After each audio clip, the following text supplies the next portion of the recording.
C'est comment commencer un magasin de collection comme ça? Tu sais, il y a plusieurs façons, là. Moi, ma façon est un petit peu hors norme. Il y avait un magasin ici qui vendait sensiblement la même chose que les autres qui ont fermé. Mon ancien boss a vu le concept de le magasin était déjà seté, puis il y avait déjà des clients qui viennent là. Ils sont repartis avec leur inventaire, mais lui, il avait de l'inventaire de trop. Fait qu'il s'est dit, je vais prendre le bail pour 1 an, puis je vais m'installer là, puis laisser le magasin aller, etc. Mais tu sais, pas trop m'en occuper, là. C'était plus genre pour faire un test centre commercial. Puis ben moi, j'étais comme en charge de m'occuper du magasin. Puis ben en étant là à chaque jour, j'ai vu le potentiel du magasin, mais j'ai aussi vu que le magasin il allait fermer dans 6 mois. Tu sais, il allait pousser jusqu'à la fin de son bail, puis après ça, il allait le fermer, reprendre son stock, puis partir. C'est comme là que j'ai vu l'opportunité. Tu sais, je suis allé voir mon boss, vends-moi ton inventaire. Donne-moi la chance de pouvoir de vivre de mon rêve, parce que moi, c'était quelque chose de physique que je voulais. Finalement, on s'est entendu sur le concept. Fait que j'ai comme racheté Hobby Expert, mais j'ai racheté Hobby Expert 4 à 5 mois plus tard après son ouverture. Il n'y avait eu aucun changement de fait. 150 followers sur la page Facebook. Puis ben pendant la première année et demie, j'étais là 7 jours sur 7. Dans un centre commercial, il y a quelque chose de différent que dans un magasin rural. C'est que tu choisis pas tes heures d'ouverture. Tu choisis pas tes jours de fermeture ou tes jours d'ouverture. Fait qu'on est ouvert 7 jours sur 7. On a 6 jours fermés par année, Nouvel An, Noël, etc.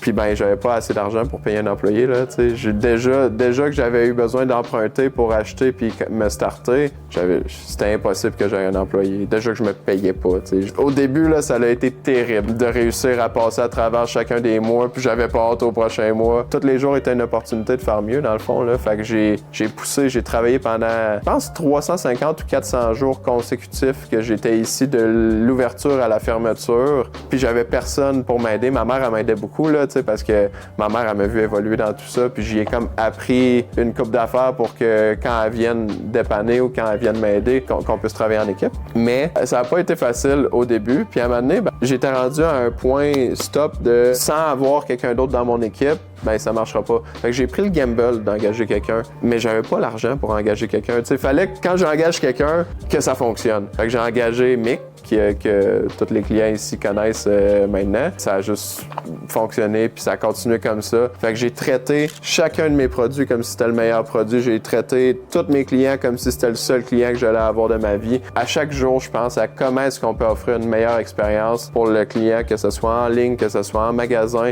que ce soit le client qui nous connaît pas.